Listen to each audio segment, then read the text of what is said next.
Trump and MAGA coined the phrase deep state.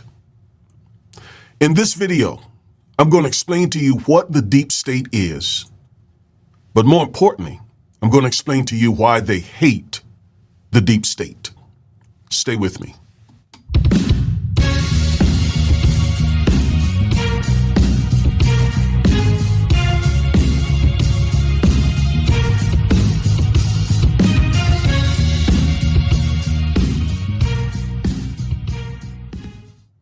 Hello, everybody. I am civil rights attorney Augustus Corbett, one half of the Defiant Lawyers. Each and every week, we bring you at least one legal analysis of some trending story regarding politics, policies, personalities, or pop culture to empower you with the information you need to defy this unjust legal system and to nullify systemic racism. If that interests you, please like, share, comment, subscribe, and click the bell so you'll get notified every time we drop one of these informative and powerful videos. All right. Now, before we get into this, please go over to Amazon.com, grab a copy of my book, Education and Justice, so that you can learn the many ways that public schools mistreat African-American boys and what you can do about it.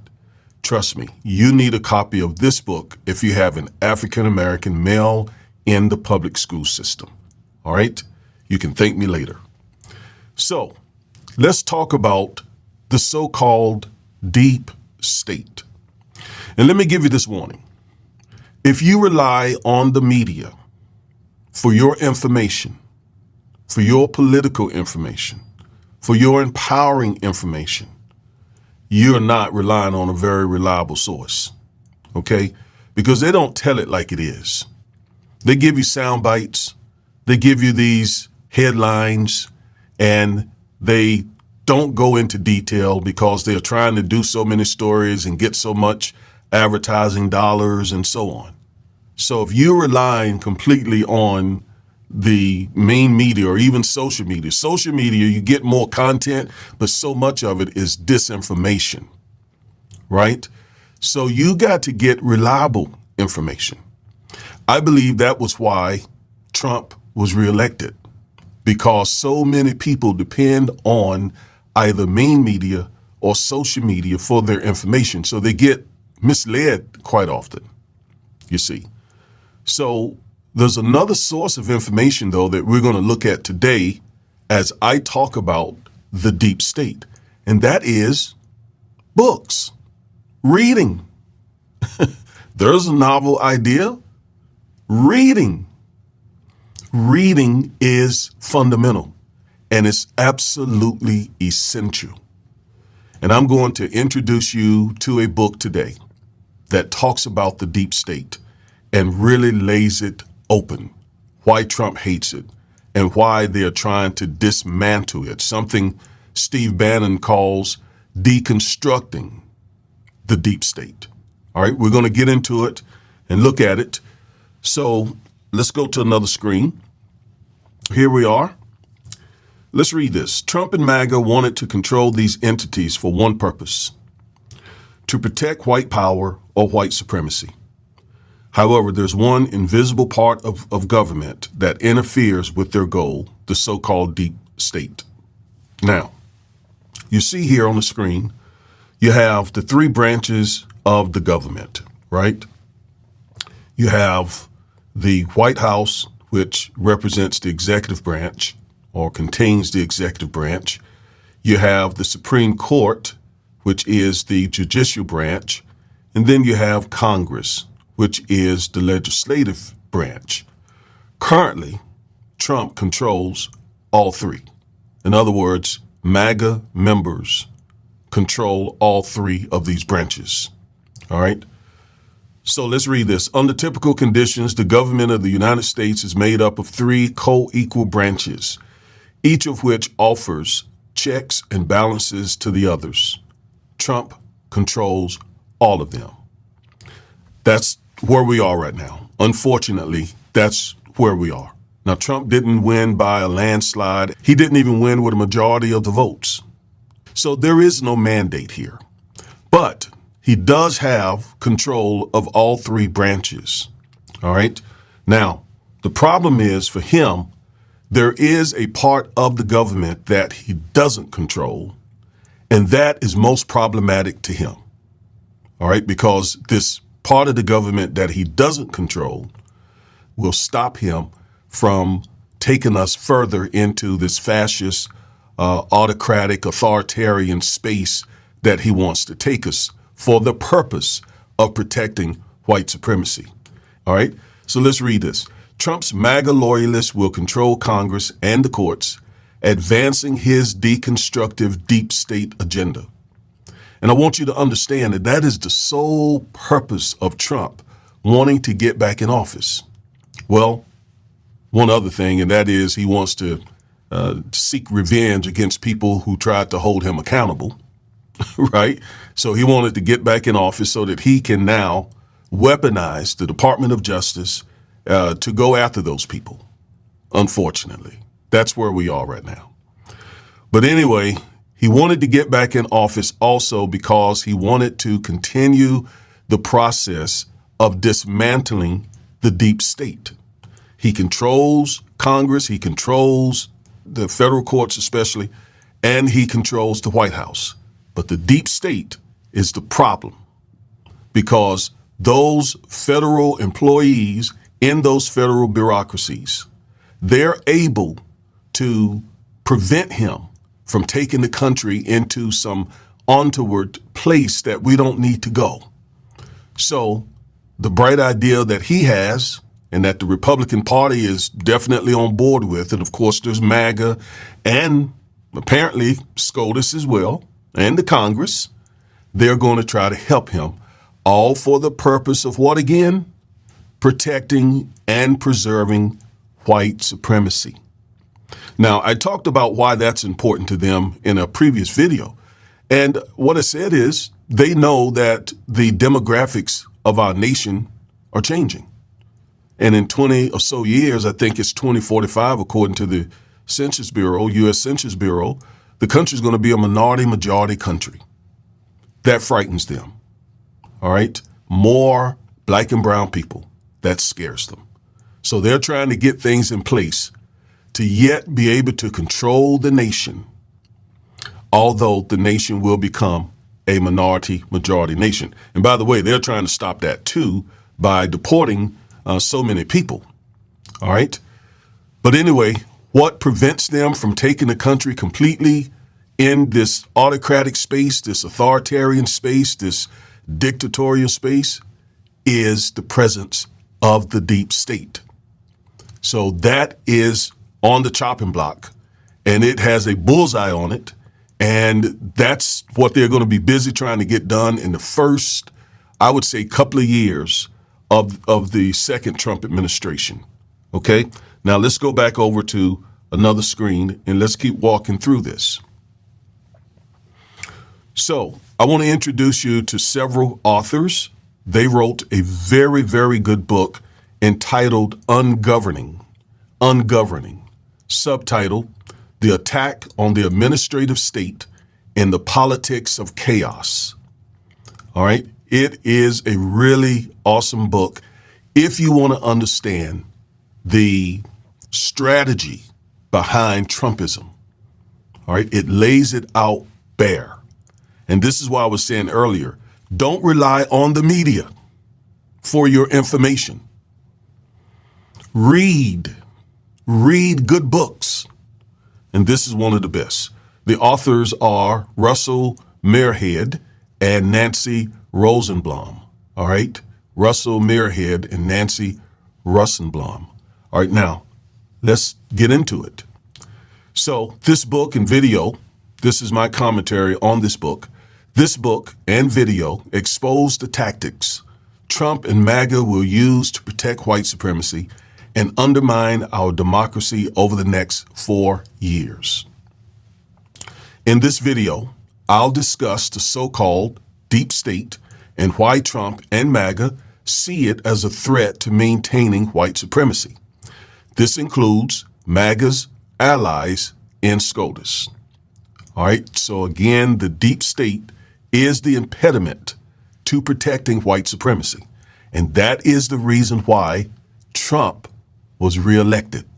That is the reason why over 70% of white voters voted for Donald Trump. Now, why a larger number of black and Hispanic men voted to help them preserve white supremacy? Well, a lot of it has to do with disinformation.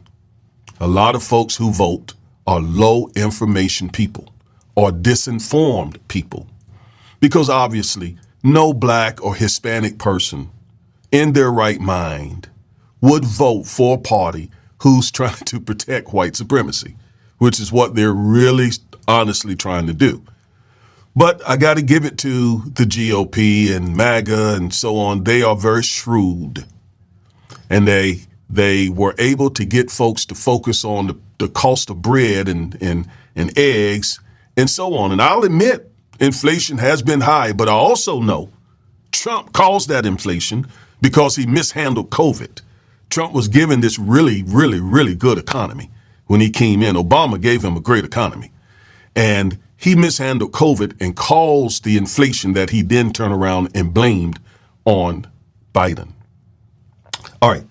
So these low information voters actually helped Trump get in office to preserve white supremacy.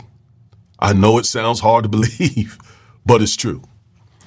All right. Now, I'm going to begin quoting parts of the book. We're going to read some excerpts from the book.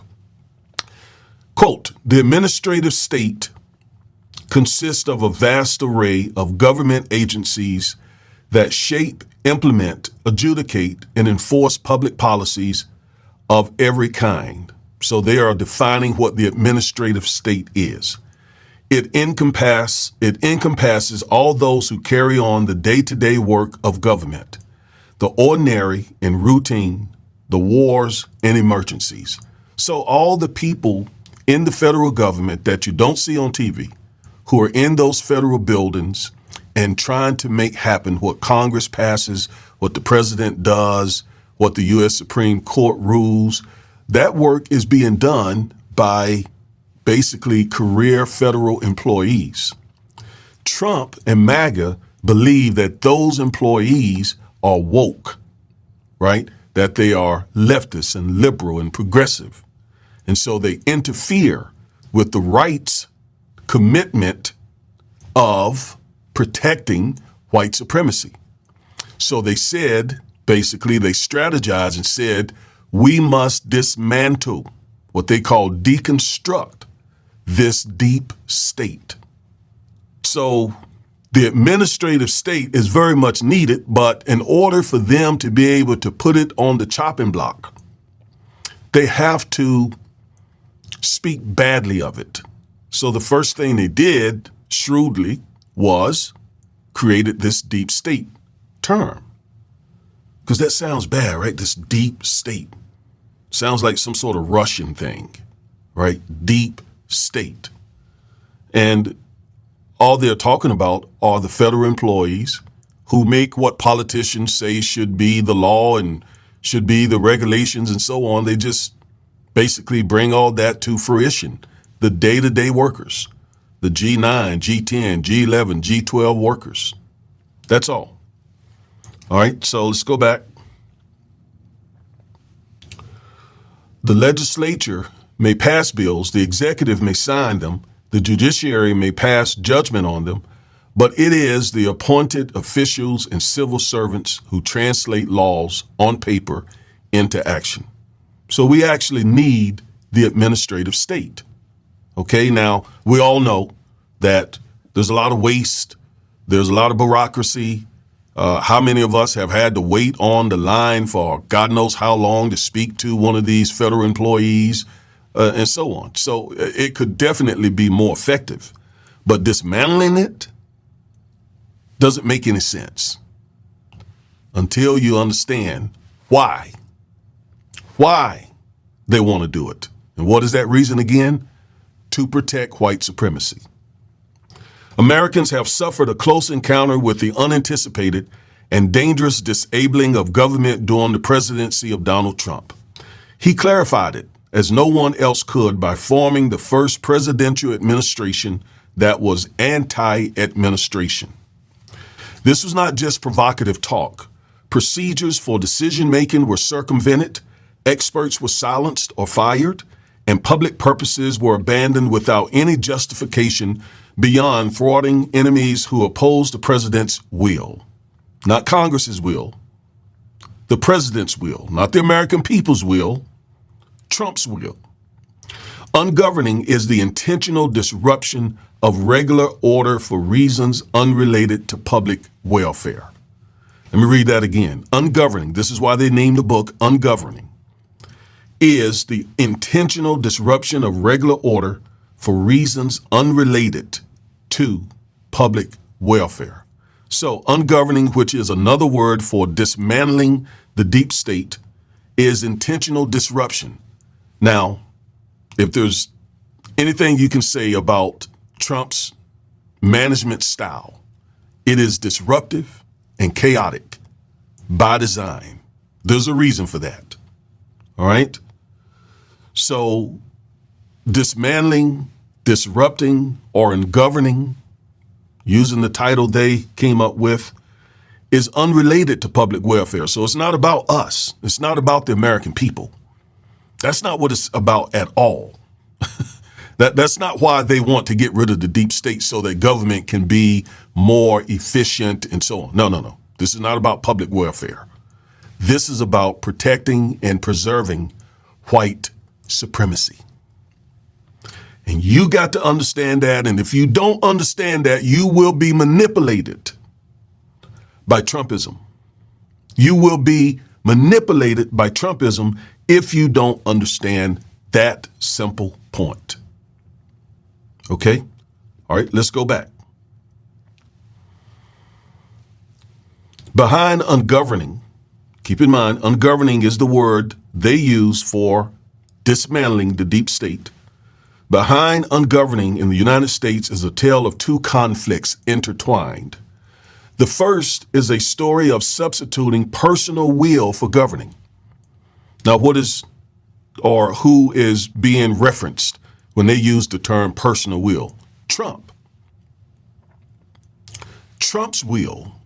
Trump wants to impose his will on the country. And that's why in this second administration of his, he's putting in who? MAGA loyalists who will do what? Carry out his will. Are you with me? That's what this is about. In the first administration, there were a lot of people who would not carry out his will. They blocked it. And I'm talking about people that he appointed into his cabinet or in his administration who would, behind the scenes, block him from doing all of this self-related stuff, in other words, that he wanted personally. Okay, that's what we witnessed and went through the first administration. We're going to go through it again. But this time, those folks that stood up to him in his first administration, they're not there now. He got these loyalists who will do precisely what he says.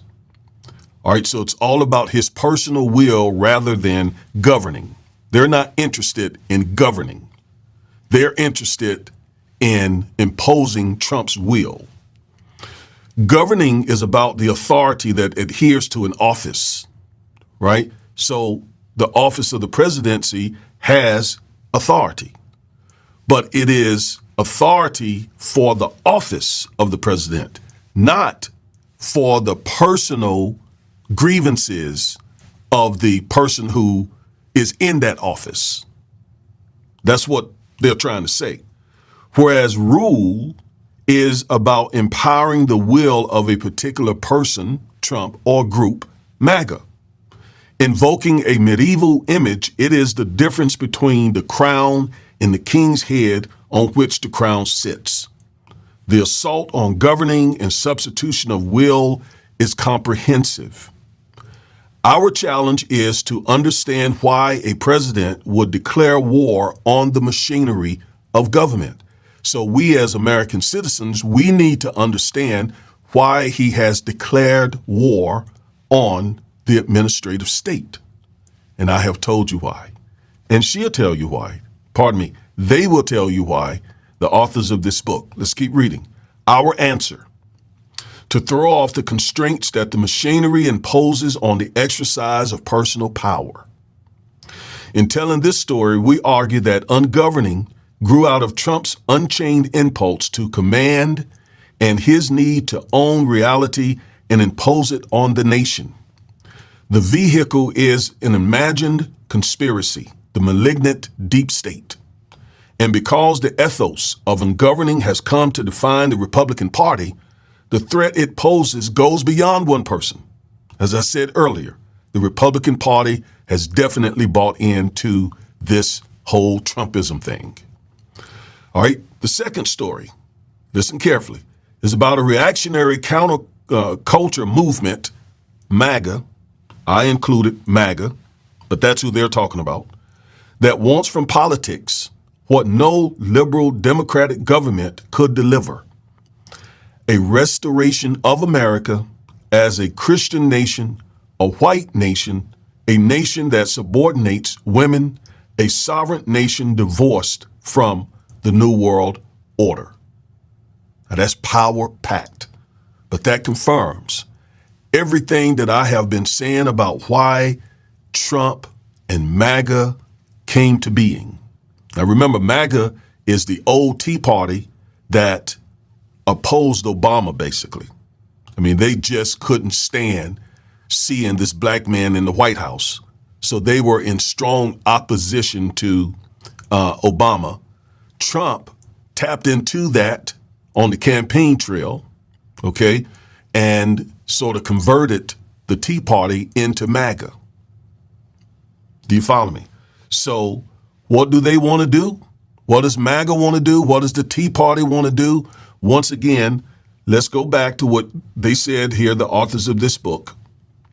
The second story is about a reactionary counterculture movement that wants from politics what no liberal democratic government could deliver: a restoration of America as a Christian nation, a white nation, a nation that subordinates women, a sovereign nation that divorced from the New World Order.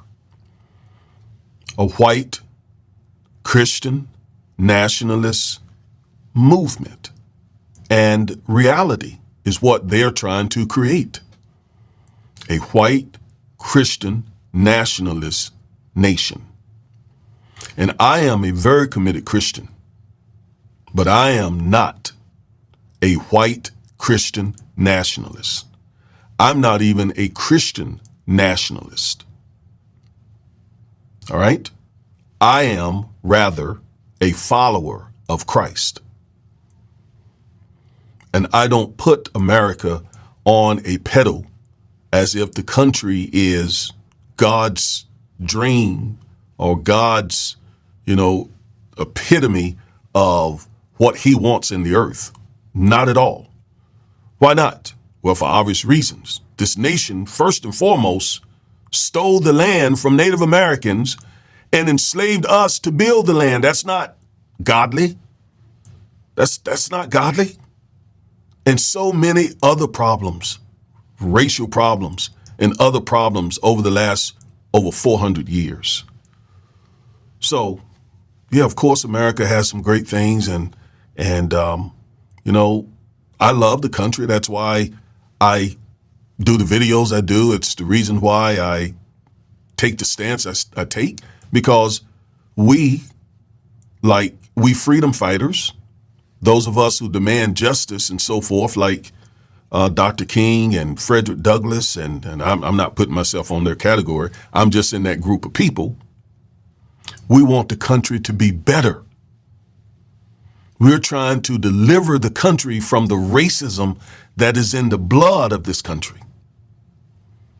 So I love America, but I want America to be better. So when Trump talks about make America great again, America's never been great. America's never been great. You don't judge greatness on how much wealth a nation has. And by the way, we don't have much because we're in $33 trillion of debt. 8 of those trillion were added by Trump in his first administration with this huge tax cut. Yes, that's right. Trump himself added about 8.4, if I'm remembering correctly, trillion to our national debt. So, yes, you don't judge a nation's greatness on its wealth. You judge it by how it treats the most vulnerable, how it treats minorities, how it treats those who are not powerful. That's how you judge a nation. And when you take the score on that, this country comes up far, far short. Far short. All right? So they want this to be a white Christian nationalist nation. And if necessary, they are happy to go from democracy to autocracy to accomplish that. And so when you look at the fact that they're trying to get rid of the deep state, or at least replace those federal employees with MAGA loyalists, then you understand. I mean, you see what their game plan is, right? It's very clear. It's very, very, very clear what they're doing. So if not, just outright fascist, autocracy, authoritarianism, dictatorship, then just get a whole bunch of MAGA loyalists in the administrative state so that regardless of who's president, they will be in control of the machinery of the government. That's what this is about. And that's why he wanted to get back in office. Okay? That's why he wanted to get back in office so badly. Now, let me show you one more slide. And let me just once again strongly recommend you get a copy of this book and read it. But they say, here we plunged into ungoverning inaction. Administrative procedures are trashed. We see that. Knowledgeable personnel are embattled. Yes, that is the reason why Trump picks these people to be in these positions. He doesn't want the experts. He wants loyalists. He wants disruptors. He wants people who will go in there and fire a bunch of these employees and just turn the agency upside down. No experts. Vilified and threatened. The institutions of the administrative state, and here's their strategy for dismantling the administrative state, or at least creating it in Trump's image, is to derail it, displace it, hijack it, and circumvent it. Now, I would add one thing in here, and that is defund it. And that's why I have this screen up, because that is the job of Elon Musk and Vivek Ramaswamy. All right? I'm going to talk all about that in another video, not here. So why does Trump hate the deep state? For one reason. It's an impediment to preserving and protecting white supremacy, white power, white dominance. Right? Even if a political party or president controls all three branches of government, but there's a deep state that they believe is antagonistic toward its goals, in this case, antagonistic toward propping up white supremacy, then Trump and his supporters and allies, they believe that the problem lies with the deep state and it has to be dismantled, or at least, as Project 2025 says, packed with many, many, many, many, many, many MAGA loyalists. I mean, that's throughout Project 2025. What comes to mind is Ben Carson wrote a chapter in Project 2025, and he specifically talked about putting in loyalist, MAGA loyalists throughout HUD. So the African-American guy who was recently nominated to be over HUD, and by the way, they always put black guys and black women over HUD. Okay, anyway, that's another video. He will start the process of doing precisely what Project 2025 says, putting in MAGA loyalists, and basically in that particular job, he's going to be trying to gut the Fair Housing Act of '68, or making it powerless by, again, putting in those MAGA loyalists. Now, why black men and women go along with such a plan, that's a whole nother issue for a whole nother day. That black people are working with white supremacists to hurt black people. Anyway, I just wanted to give you a taste of what the deep state is all about, because the media is not doing it. And a whole lot of folks are not reading and studying and researching about what's going on. And that's where yours truly come in. All right. I'll bring it to you and give it to you raw. All right. I am civil rights attorney Augustus Corbett, one half of the Defiant Lawyers. This is the information, the education, the empowerment, the equipment that we bring you on a weekly basis, at least. All right. In the meantime, anchor, anchor, anchor.